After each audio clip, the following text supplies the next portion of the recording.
السلام عليكم ورحمة الله تعالى وبركاته. أعوذ بالله من الشيطان الرجيم. بسم الله الرحمن الرحيم. الحمد لله رب العالمين، والصلاة والسلام على أشرف الأنبياء والمرسلين سيدنا محمد وعلى آله وصحبه أجمعين. اللهم رب اشرح لي صدري ويسر لي أمري واحلل عقدة من لساني يفقه قولي، ولا حول ولا قوة إلا بالله العلي العظيم. اللهم انفعنا بما علمتنا وعلمنا ما ينفعنا وعلمنا ما جهلنا وذكرنا ما نسينا. اللهم يسر ولا تعسر، رب تمم بالخير.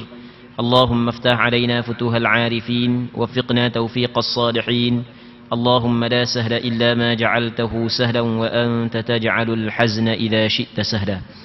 InsyaAllah kita sambung balik pengajian kitab Bulughul Maram yang dikarang oleh Al-Hafidh Imam Ibn Hajar Al-Asqalani rahimahullahu subhanahu wa ta'ala, wa nafa'ana Allahu bi'ulumihi fid darain amin. Kita hadis yang ke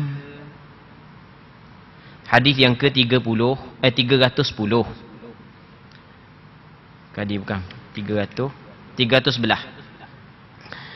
Katanya, wa an Abi Hurairah radhiyallahu anhu qala kana Rasulullah sallallahu alaihi wasallam yaqra fi salatil fajr yawm al-jum'ati ألف لام ميم تنزيل السجدة وهل أتى على الإنسان متفق عليه. Katanya daripada Abi Hurairah radhiyallahu taala anhu, katanya bahawa dahulu Rasulullah sallallahu alaihi wasallam membaca surah Alif Lam Mim Tanzil, yakni surah As-Sajdah, dalam salat subuh hari Jumaatnya, dan hal ata 'alal insan, surah Al-Insan. Hadis muttafaqun alaih. Walit Tabarani min hadis Ibn Mas'ud yudimu dhalik. Bagi Imam At-Tabarani di dalam riwayatnya melalui Abdullah bin Mas'ud radhiyallahu anhu menyebutkan baginda sallallahu alaihi wasallam mengekali perkara tersebut. Muslimin muslimat yang dirahmati oleh Allah Subhanahu wa taala. Hadis yang pertama yang diriwayat daripada Abi Hurairah. Abu Hurairah menceritakan bacaan surah Nabi sallallahu alaihi wasallam di dalam salat subuh pada hari Jumaat. Jadi sembahyang subuh pada hari Jumaat 2 rakaat aja, bukan 3 rakaat. Ingat molek, 2 rakaat. Dah warna 3 kali qiyam. Dia sebenarnya bukan 3 kali qiyam, 1 kali qiyam je. Hak yang sujud tu dipanggil sujud, benda sujud tilawah. Dia bukan sujud yang menceraikan 1 rakaat kepada rakaat yang kedua, bukan. Itu perlu kita kena faham. Jadi subuh Jumaat 2 rakaat, yang mana selepas daripada baca Fatihah pada rakaat yang pertama, Nabi sallallahu alaihi wasallam membaca surah As-Sajdah, Alif Lam Mim Tanzil, surah Sajdah, hak yang biasa kita dengar tu imam duk baca semua subuh Jumaat. Bagi orang hak yang hadirlah sembahyang subuh. Dak hadir dak dengar mana. Rakaat yang kedua lepas daripada baca Fatihah, Nabi sallallahu alaihi wasallam baca surah Hal Ata 'alal Insan. Yang mana hadis ni dikeluarkan oleh Imam Bukhari dalam kitab sahihnya, begitu juga Imam Muslim di dalam kitab sahihnya. Dalam hadis yang diriwayat daripada Abi Hurairah, kata Abu Hurairah, kana Rasulullah sallallahu alaihi wasallam yaqra. Dalam penggunaan bahasa Arab, kebiasaan kana yaqra, ia memberi maksud benda tu dilakukan secara berterusan. Kebiasaan dalam penggunaan bahasa Arab, perkataan kana selepasnya didatangkan fa'il mudhari', kebiasaannya pada penggunaan bahasa Arab ia memberi maksud benda tu dilakukan secara berterusan. Maksudnya Lepas daripada baca Fatihah pada rakaat yang pertama, Rasulullah baca Alif Lam Mim Tanzil. Lepas daripada Fatihah rakaat yang kedua, Rasulullah baca Hal Ata 'alal Insan. Benda ni dilakukan oleh Rasulullah secara berterusan. Okey, boleh faham? Muslimin muslimat yang dirahmati oleh Allah Subhanahu wa taala. Maka sepakat ulama, tanpa ada khilaf, sepakat ulama muktabar, tanpa ada khilaf, mengatakan sunat pada sembahyang subuh hari Jumaat tu imam membaca rakaat yang pertama Alif Lam Mim Tanzil dan rakaat yang kedua Hal Ata 'alal Insan. Buat secara berterusan. Hak tu disunatkan dengan kesepakatan ulama. Cuma adalah pandangan sebahagian daripada ulama madhab mengatakan jarang-jarang baca doa surah lain, takut-takut manusia duk kata wajib pula kena baca dua surah tersebut pada subuh Jumaat, takut-takut. Tapi pandangan hak yang mengatakan kadang-kadang kena baca surah lain pun tidak berlaku kesepakatan, hanya pandangan sebahagian daripada ulama. Manakala majoriti ulama tetap mengatakan sunat dilakukan secara berterusan. Baik, okey, itu yang pertama. Yang keduanya, kita kena faham bahawasanya bacaan tersebut bukanlah wajib, bahkan hukum dia sunat. Maksudnya, ketika mana kita pada subuh Jumaat kita tak baca Alif Lam Mim Tanzil, kita tidak baca Hal Ata 'alal Insan, tidaklah siapa ke tak sah sembahyang kita, tak siapa ke dosa. Ya, kadang-kadang kalau sembahyang lain tu adalah 2-3 tu orang tu imam hak yang boleh menjadi pengganti. Subuh Jumaat pakat ketar belaka. Sebab dia pakat ketar sebab surah panjang sangat. Main surah panjang jangan sangat takut dak ingat. Pakat debar belaka. Tengok tu imam dak masuk tu hak yang tu imam pengganti tu pakat duk luar belaka. Ni ada masjid di tempat kita yang pakat duk luar belaka, tengok. Pakat duk luar. Tok bila pun duk tengok. Tok imam hak asal pun dak mari. Lepas tu tok imam pengganti pun tak tahu pas mana. Padahal duk nusuk luar. Subuh Jumaat Allahu Rabbi. Sebenarnya tak perlulah gitu. Masuk je. Dak ingat tak payah baca. Baca surah yang lain. Sebab hukum dia adalah sunat. Tapi bagi orang yang ingat, sunat dia kena baca. Jangan dia tinggal. Lepas tu kita kena faham. Baik. Muslimin muslimat yang dirahmati oleh Allah Subhanahu wa taala.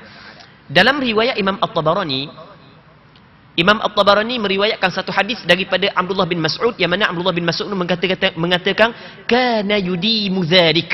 Secara jelas Rasulullah melakukan perkara tersebut secara berterusan. Rasulullah melakukan perkara tersebut secara berterusan. Gitulah yang Rasulullah sallallahu alaihi wasallam buat. Sebab itulah kata ulama sunat muakkadah pada subuh Jumaat kita membaca dua surah ini. Dan inilah hak yang diamalkan oleh para sahabat Nabi sallallahu alaihi wasallam. Dalam kitab Musannaf Imam Ibn Abi Shaybah daripada Imam Asy-Sya'bi, kata Imam Asy-Sya'bi, syahidtu Ibn Abbas ma qara'a yaumal jum'ah illa bi alif lam mim tanzil illa bi tanzil wa hal ata. Kata Imam Asy-Sya'bi, aku tidak pernah melihat Amrullah bin Abbas membaca pada subuh Jumaat melainkan dua surah ini. Maksudnya Amrullah bin Abbas oleh kerana dia melihat Rasulullah sallallahu alaihi wasallam sentiasa membaca dua surah ini pada subuh Jumaat, maka Amrullah bin Abbas tidak pernah tinggal dua surah ini pada subuh Jumaat. Baik. Dan sebab dia, ni kita kena tanya, apakah hikmah? Sebab dia Rasulullah baca dua surah ni pada subuh Jumaat. Secara ringkasnya, dua surah ini menceritakan yang pertamanya adalah penciptaan manusia sendiri, penciptaan Nabi Adam alaihi salam. Dalam dua surah ini ada menceritakan penciptaan Nabi Adam alaihi salam. Ada menceritakan tentang negeri akhirat. Tentang hari kiamat, tentang negeri akhirat. Balasan-balasan ada juga diceritakan dalam dua surah ini. Baik. Yang mana yang pertama sekali Nabi Adam diciptakan pada hari Jumaat. Begitu juga hari kiamat juga berlaku pada hari Jumaat. Jadi sesuai benda tu berlaku pada hari Jumaat, dibacakan surah ni supaya para sahabat Nabi sallallahu alaihi wasallam sendiri dan para sahabat perhati dan mengambil iktibar perkara yang telah berlaku dan membuat persiapan kepada perkara yang lagi akan datang. Muslimin muslimat yang dirahmati oleh Allah Subhanahu wa taala. Tapi kita main tak faham makna ni, tak boleh jugalah. nak ambil pengajaran dah tak faham makna kan? Kalau faham makna bolehlah ambil pengajaran, tadabbur, benda hak yang lepas dah kita ambil pengajaran, benda hak yang lagi akan datang kita buat persiapan kalau kita faham makna. Okey, habis. Seterusnya wa an Hudzaifah radhiyallahu anhu qala sallaitu ma'an nabiy sallallahu alaihi wasallam fama marrat bihi ayatu rahmatin illa waqafa 'indaha yas'al wala ayatu 'adzabin illa ta'awwadha minha akhrajahu al-khamsah wa hassanahu at-Tirmidzi. Maksudnya daripada Hudzaifah bin al-Yaman radhiyallahu anhuma, katanya aku solat di belakang Nabi sallallahu alaihi wasallam dan ternyata tidak sekali-kali baginda sallallahu alaihi wasallam melalui ayat rahmah melainkan berhenti padanya. Lepas tu untuk memohongnya, maksudnya untuk meminta daripada Allah rahmat tersebut, dan tidak pula melalui ayat azab melainkan memohon perlindungan daripadanya. Dikeluarkan hadis ini oleh 5 orang ulama hadis dan Imam Tirmidzi menilai hadis ni sebagai hadis hasan. Muslimin muslimat yang dirahmati oleh Allah Subhanahu wa taala. Dalam hadis ni seorang sahabat Rasulullah yang dikenali sebagai Hudzaifah bin al-Yaman menceritakan suatu perkara yang pernah dia dengar Nabi sallallahu alaihi wasallam buat. Yang mana dalam sembahyang, dalam hadis ini tidak sebut sembahyang malam ke sembahyang siang, ada satu riwayat menyebut sembahyang malam, ada riwayat menyebut sembahyang selain daripada sembahyang fardu. Jadi dalam hadis ini disebut sembahyang je. Yang mana dia dengar, dia tengok Rasul sembahyang, yang mana Rasul apabila baca Quran sampai ayat rahmah, ayat yang menceritakan tentang syurga, ayat yang menceritakan tentang rahmat Allah, maka Rasul berhenti dulu. Rasul berhenti buat benda, Rasul minta agar Allah Ta'ala kurniakan rahmat kepada dia. Rasul minta. Okey, sebagai contoh lah, sebagai contoh ayat rahmat. Inna hadhihi tadhkirah faman syaa'a ittakhadha ila rabbih sabila. Allah Rabbi depan yudkhilu man yasha'u fi rahmatih. Sebagai contoh. Yudkhilu man yasha'u fi rahmatih. Allah Ta'ala memasukkan mereka yang Allah Ta'ala kehendaki dalam rahmatnya.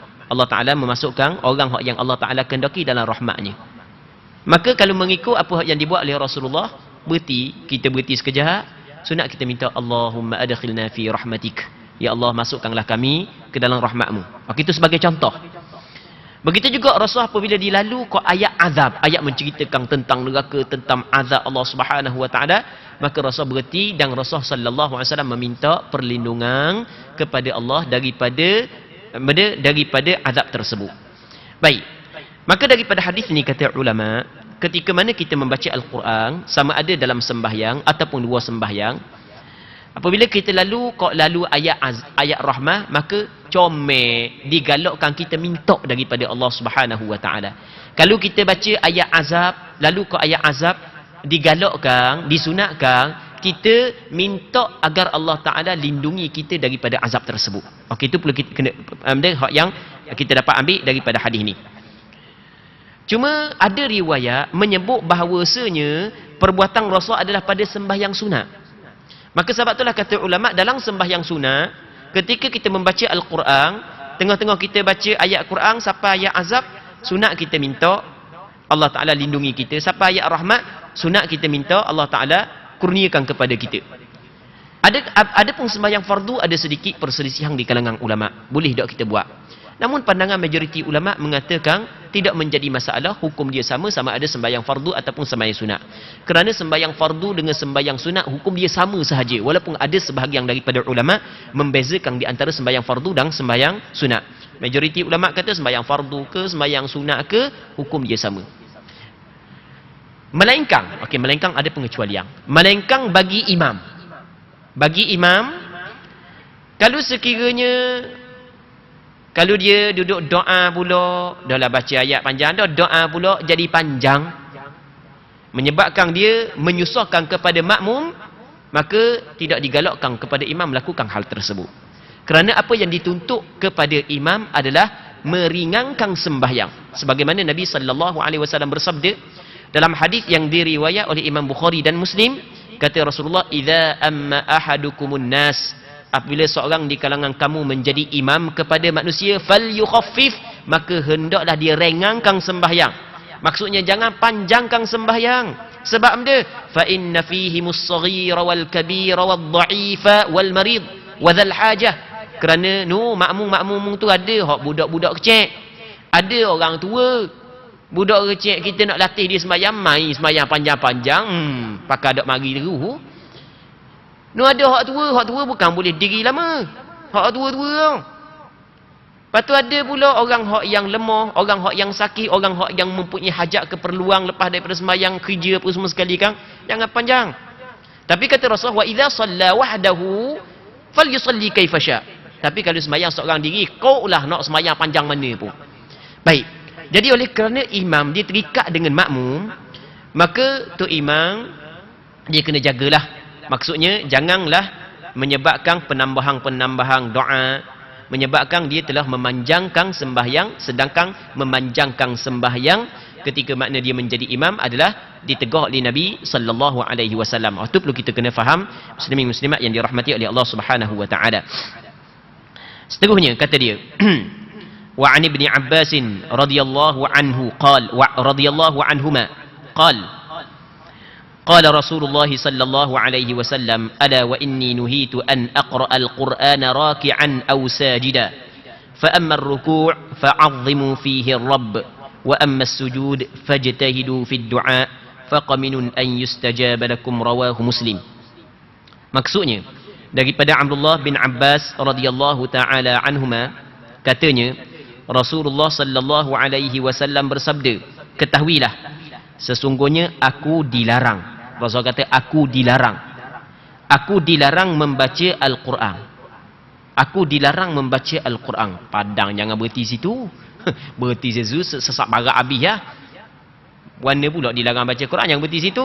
Dia berhenti sini ni kok sama dengan tu lah. Fawailul lil musallin, berhenti situ je. Maka celaka orang-orang yang sembahyang. Sudah. Pakat air sembahyang belaka, dah sembahyang celaka kau. Tu silap berhenti kau. Jangan berhenti situ. Tak habis lagi ayat kau. Fawailul lil musallin alladhina hum an salatihim sahun. Alladhina hum yura'un. Celaka orang sembahyang, orang hak yang melewatkan sembahyang daripada waktu. Qadha sama sembahyang. Tu baru celaka. Dah kalau hak qadha sembahyang dah, tapi qadha celaka dah. Dah kalau dak sembahyang langsung berapa puluh kali celaka pun tak tahu. Muslimin muslimat yang dirahmati oleh Allah Subhanahu wa taala, kena berhenti. Jangan berhenti ikut dang lah. Macam sini kau ditegur kepada sesungguhnya aku dilarang membaca Al-Quran bila di dalam rakaat ataupun sujud. Situ tempat dilarang. Ketika rakaat tu bukan tempat baca Quran. Sujud bukan bertempat baca Quran. Maka Rasul dilarang baca Quran dalam rakaat, dalam sujud. Tak boleh baca Quran. Quran tak ada kalam Allah yang paling mulia. Tak ada kalam yang paling mulia nak lawan dengan Al-Quran, tak boleh dah. Tapi bukanlah maksudnya apabila kalam Quran tu kalam Allah Ta'ala yang mulia, boleh kita nak baca ikut dang, ikut suka hati kita. Dah. Dia ada pula peraturan dan ketetapan yang ditetapkan oleh syarak. Kita nak masuk tandah, dah sunat kita baca Quran. Dah sunat kita baca doa dia. Allahumma inni a'udzubika minal khubuthi wal khaba'ith. Dalam tandah dah sunat baca Quran, mana boleh. Makruh baca Quran dalam tandah. Lama semelik. Biar pelacak Quran dulu sikit dalam tandah. Mana boleh.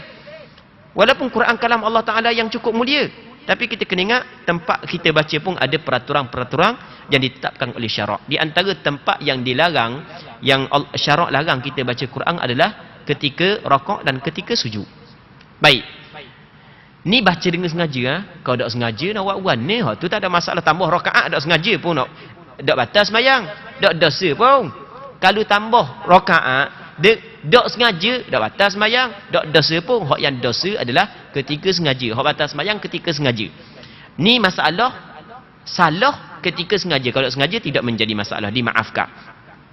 Baik. Jadi dalam rakaat dia ada zikir dia, dalam sujud dia ada zikir dia, tidak boleh baca Quran. Kata Nabi sallallahu alaihi wasallam, sesungguhnya aku dilarang membaca Quran. Allah Taala melarang Rasulullah membaca Al-Quran. Larangan kepada Rasulullah selama tidak ada dalil yang khusus untuk Rasulullah, maka juga dilarang kepada umat. Maksudnya, sebagaimana Rasulullah dilarang membaca Al-Quran di dalam rakaat dan sujud, begitu juga kita dilarang membaca Al-Quran dalam rakaat dan sujud. Dah kalau baca juga dengan sengaja, apakah hukum? Sini berlaku khilaf di kalangan ulama. Sebahagian ulama mengatakan hukum dia adalah haram, kerana asal larangan adalah haram. Sebab ada segelintir ulama mengatakan baca Quran dalam rakaat, baca Quran dalam sujud haram, berdosa. Namun majoriti ulama, termasuk pandangan mazhab Imam Syafi'i, baca Quran dalam rakaat ia dok haram tapi makruh. Teguhan larangan di sini bukanlah larangan haram tapi larangan makruh. Maksudnya makruh seseorang yang membaca Al-Quran di dalam rakaat dan di dalam sujud. Batal tak semayang? Tak batal semayang. Cuma dia telah melakukan perkara yang makruh, cacat semayang dia. Tak sepenuhnya molek lah semayang dia. Dan benda yang perlu kita kena buat pada rakaat, kata dia, ada pun dalam rakaat, maka perbesarkanlah nama Rabbmu. Dalam rakaat mu kena perbesarkan, mu kena agungkan nama Tuhan. Subhana rabbiyal azim dalam rakaat. Baik. Dan ada pun dalam sujud, maka bersungguh-sungguhlah kamu dalam berdoa. Kerana layak bagi kamu untuk diperkenankan. Dalam sujud, perbanyakkan berdoa. Sungguh berdoa dalam sujud. Dan doa dalam sujud memang sepatut diperkenankan oleh Allah Subhanahu wa taala. Di antara tempat doa yang Allah Taala mustajab adalah dalam sujud. Dalam hadis yang diriwayat oleh Imam Muslim, kata Nabi sallallahu alaihi wasallam, aqrabu ma yakunu al-'abdu min rabbih wa huwa sajid fa akthiru ad-du'a. Sedekat-dekat hamba kepada Tuhan adalah ketika dia sujud. Hak tu hak yang paling dekat sekali kita dengan Allah Taala. Sebab dia dekat kita dengan Allah Taala ketika kita sujud. Kerana kita sujud ni, muslimin muslimat yang dirahmati oleh Allah Subhanahu wa taala, adalah kita telah menghinakan diri kita. Semulia-mulia anggota kita ni muka muka mulia anggota kita. Tengok, kalau orang mandi, orang puang lah khususnya, orang lelaki jarang-jarang ada kok. Hak mana hak yang banyak dia lemah sabung? Lepas lemah sabung, lemah kering pula, mana pak banyak? Kaki? Ada, muka. Macam-macam jenis. Sabung tu, sabung ni muka Pak mulia tu kan? Muka mulia Kita nak tengok orang, nak kenal orang, nak tengok orang, tengok muka lah. Tak ada orang tengok kaki. Muka mula-mula kita tengok muka lah. Ni tempat mulia. Tempat hina mana tempat hina nu kaki tau. Latau tempat kita duk jijak gimari. Kita ambil anggota kita mulia pergi letak tempat hina. Kerana benda? Kerana pengabdian kita kepada Allah. Sebab mulia ketika tu. Dia seorang hamba apabila menghinakan diri dia kepada Allah, dia akan mulia. Tapi menghinakan diri kepada manusia, dia akan hina. Itu kita kena buat perbezaan dua perkara. Seorang hamba apabila dia menghina diri dia di hadapan Allah, dia akan mulia. Sebab itulah kata Rasulullah dalam hadis yang diriwayat oleh Imam Muslim dalam kitab sahihnya, sedekat-dekat hamba kepada Allah adalah ketika dia sujud. Ketika hamba tu sujud, hak tu hak tempat yang paling dekat sekali dia dengan Allah Subhanahu wa taala. Maka perbanyakkanlah berdoa dalam sujud. Sepatut doa dia diperkenang oleh Allah Subhanahu wa taala. Ada masalah-masalah benda, tak kira lah hak dunia ke hak akhirat ke, benda masalah, semayang, sujud lama, doa dalam sujud. Bukan mesti sujud akhir saja, sujud pertama, sujud kedua, sujud ketiga, sujud keempat, kalau 2 rakaat, kalau 10 rakaat, 20 sujud. Lama sujud, doa banyak dalam sujud. Dah nak doa warna kita tak pandai doa bahasa Arab, doa dengan bahasa Melayu lah. Boleh ke doa dengan bahasa Melayu dalam sembahyang? Dengan hati lah, jangan dengan mulut. Dengan hati lah. Melainkan kalau doa yang warid tak ada masalah. Dia gini. Dia asal dalam sembahyang kita kena ucap dengan bahasa Arab. Tu asal. Asal dalam sembahyang kita kena ucap dengan bahasa Arab, sama ada bacaan ataupun tasbih ataupun takbir ataupun doa. Dalam sembahyang asal kita kena ucap bahasa Arab. Dah boleh tak kita nak doa dengan bahasa Melayu dalam sembahyang? Di sini ada perbincangan di kalangan ulama. Menurut pandangan mazhab Imam Syafi'i, tidak boleh berdoa dengan bahasa selain daripada bahasa Arab dalam sembahyang, tak boleh. Buat juga batal sembahyang kalau tahu hukum perkara tersebut salah.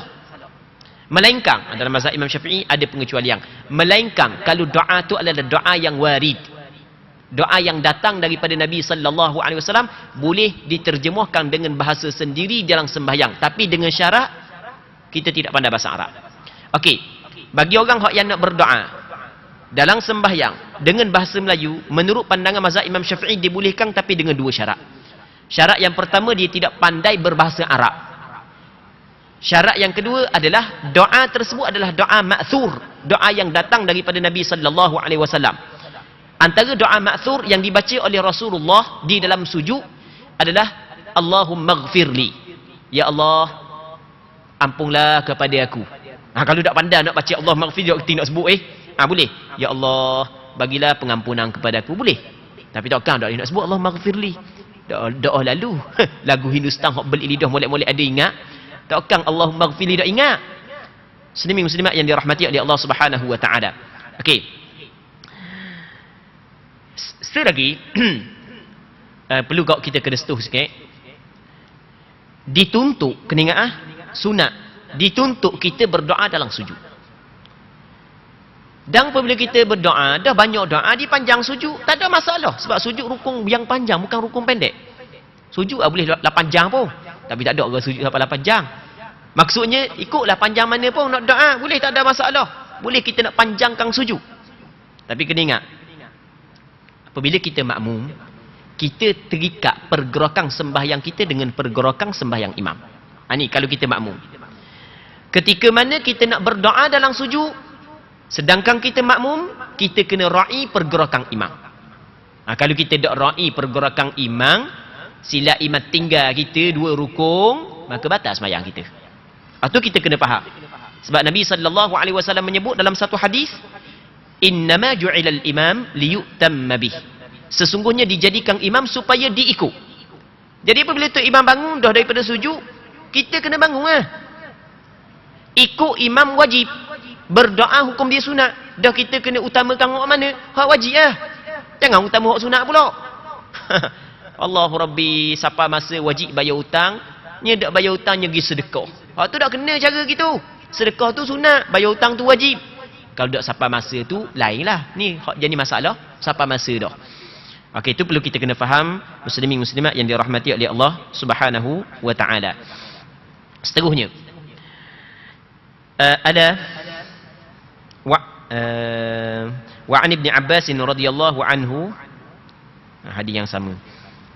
Wa an Abi Sa'id al-Khudri radhiyallahu anhu qala kana Rasulullah sallallahu alaihi wasallam idza rafa'a ra'sahu min ar-ruku' qala Allahumma rabbana lakal hamd mil as-samawati wa mil al-ardi. Kita ada satu lagi yang perlu kita kena bincang juga berkenaan dengan tak ada sebut sini. Okey, ini satu lagi kita kena bincang juga. Dalam hadis tadi ada menyebut, hadis yang diriwayat daripada Abdullah bin Abbas, ada menyebut bahawasanya dalam rakaat kita kena menta'zimkan Allah Subhanahu wa taala. Baik, dalam sujud maka kita kena bersungguh berdoa kepada Allah Subhanahu wa taala. Di sana ada hadis yang lain yang dikeluarkan oleh Imam Bukhari dan Muslim. Sepatutnya ada dalam kitab ni, tapi tak ada ni. Silap ada awak mari ke warna tak tahu. Baik. Hak terjemah hang ni lah. Sebab dia awak mari hadis yang sama, kita ambillah dia awak mari hadis yang sama, 2 hadis. 2 hadis. Jadi awak mari hadis sama, 2 hadis. Jadi gini, di sana ada hadis yang diriwayat oleh Imam Bukhari dan Muslim, yang mana sahabat menceritakan Nabi sallallahu alaihi wasallam ketika rakaat Rasulullah sallallahu alaihi wasallam baca subhana rabbiyal azim. Ketika sujud Rasulullah sallallahu alaihi wasallam baca subhana rabbiyal a'la. Baik. Jadi antara perkara hak yang dituntut oleh agama kita, bacaan hak yang perlu kita kena baca dalam rakaat dan sujud adalah subhana rabbiyal azim dalam rakaat, subhana rabbiyal a'la di dalam sujud. Menurut pandangan majoriti ulama, ucapan subhana rabbiyal azim di dalam rakaat hukum dia adalah sunat. Begitu juga ucapan subhana rabbiyal a'la di dalam sujud hukum dia adalah sunat. Baik, okey, itu yang pertama. Yang keduanya, di tempat kita ramai orang tak baca subhana rabbiyal azim sahaja, dia tambah benda wa bihamdih. Subhana rabbiyal azim wa bihamdih. Subhana rabbiyal a'la wa bihamdih. Hak tu hak yang ramai baca. Yang mana kalau kita tengok dalam hadis yang diriwayat oleh Imam Bukhari dan Muslim, hanya ada subhana rabbiyal azim sahaja, hanya ada subhana rabbiyal a'la sahaja, tidak ada wa bihamdih. Baik. Sebab itulah ada perselisihan di kalangan ulama tentang hukum menambahkan perkataan wa bihamdih. Adakah disunatkan ataupun tidak? Menurut pandangan mu'tamad dalam mazhab Imam Syafi'i, ataupun menurut pandangan sebahagian daripada ulama dalam mazhab Imam Syafi'i, disunatkan buat penambahan perkataan wa bihamdih. Disunatkan buat penambahan perkataan wa bihamdih. Sandarannya adalah hadis yang diriwayat oleh Imam Abu Daud dalam sunannya. Yang mana Imam Abu Daud menceritakan satu hadis yang diriwayat oleh seorang sahabat Rasulullah sallallahu alaihi wasallam, yang mana sahabat tersebut menceritakan bahawasanya Nabi sallallahu alaihi wasallam, fakana Rasulullah sallallahu alaihi wasallam idza raka'a faqal subhana rabbiyal azim wa bihamdihi thalatha, wa idza sajada faqal subhana rabbiyal a'la wa bihamdihi thalatha. Maksudnya ada riwayat Imam Abu Daud menceritakan Rasulullah sallallahu alaihi wasallam apabila dia rakaat, dia baca subhana rabbiyal azim wa bihamdihi 3 kali, subhana rabbiyal a'la wa bihamdihi 3 kali. Maka oleh kerana ada riwayat dalam Sunan Abi Daud penambahan wa bihamdihi, sebab itulah sebahagian daripada ulama, termasuk sebahagian ulama dalam mazhab Imam Syafi'i, kata sunat tambah wa bihamdihi. Penambahan wa bihamdihi bukan bid'ah. Bukan bid'ah. Ada sebahagian kata bid'ah, tak? Bukan. Penambahan wa bihamdihi adalah sunat menurut pandangan sebahagian daripada ulama berpandukan kepada hadis yang diriwayat oleh Imam Abu Daud dalam sunan dia. Imam Abu Daud ketika meriwayat hadis wa bihamdi, kata Imam Abu Daud, hadhihi ziyadatu akhafu alla takuna mahfuzah. Kata Imam Abu Daud, penambahan perkataan wa bihamdi ni aku bimbang bahawanya penambahan ni adalah bukan penambahan yang dihafazkan. Maksudnya aku bimbang penambahan ni adalah penambahan yang dhaif. Okey, kata ulama, yang pertama sekali Imam Abu Daud tidak memutuskan penambahan tersebut dhaif. Cuma ada kebimbangan sahaja daripada Imam Abu Daud. Dan ada sebahagian daripada ulama hadis menilaikan penambahan wa bihamdi sebagai penambahan yang sahih. Walaupun ada sebahagian yang lain mengatakan penambahan tersebut adalah penambahan yang dhaif. Okey. Secara ringkasnya perbincangan ni, di tempat kita orang tambah wa bihamdih kerana mengambil pandangan sebahagian daripada ulama mengatakan sunat tambah wa bihamdih, berpandukan kepada hadis yang diriwayat oleh Imam Abu Daud dalam kitab sunannya. Yang mana penambahan wa bihamdi, ada sebahagian daripada ulama hadis menilaikan penambahan tersebut bukan penambahan dhaif tapi penambahan sahih. Okey, boleh faham? Atas pandangan yang mengatakan penambahan tersebut dhaif, maka tidak menjadi masalah kita beramal dengan hadis dhaif menurut pandangan majoriti ulama, sebagaimana yang disebut oleh Imam Nawawi dalam kitab Al-Azkar An-Nawawiyah dan beberapa kitab yang lain. Sebab dalam bab fadail tidak menjadi masalah. 2. Apatah lagi, penambahan wa bihamdi disokong, dikuatkan oleh hadis yang diriwayat oleh Imam Bukhari dan Muslim daripada Aisyah, yang mana kata Aisyah radhiyallahu taala anha, kana Rasulullah sallallahu alaihi wasallam yukthiru an yaqula fi ruku'ihi wa sujudihi subhanakallahumma rabbana wa bihamdik, dalam riwayat Bukhari dan Muslim. Kata Aisyah, Rasulullah sallallahu alaihi wasallam banyak dia baca dalam rakaat dia, dalam sujud dia, subhanakallahumma rabbana wa bihamdik. Ada penambahan wa bihamdik. Hak yang wa bihamdih sama dengan wa bihamdik, cuma beza hak tu kaf, hak ni ha. Ala kulli hal, penambahan wa bihamdih yang dikatakan sunat oleh sebahagian daripada ulama, sandaran dia adalah sandaran yang cukup kuat. Orang hak yang mengatakan bid'ah penambahan wa bihamdih adalah salah. Hak tu tak betul. Itu perlu kita kena faham dalam perbincangan ni, muslimin muslimat yang dirahmati oleh Allah Subhanahu wa taala. Baik. Seterusnya kata dia wa an Abi Sa'id al-Khudri radhiyallahu anhu qala kana Rasulullah sallallahu alaihi wasallam idza rafa'a ra'sahu min ar-ruku' qala Allahumma rabbana lakal hamd mil as-samawati wa mil al-ard wa mil ma syi'ta min syai'in ba'd ahla ath-thana'i wal majd ahaqqu ma qala al-'abdu wa kulluna laka 'abd Allahumma la mani'a lima a'taita wa la mu'tiya lima mana'ta wa la yanfa'u dzal jaddi minkal jadd. Maksudnya daripada Abi Sa'id Al-Khudri radhiyallahu ta'ala anhu,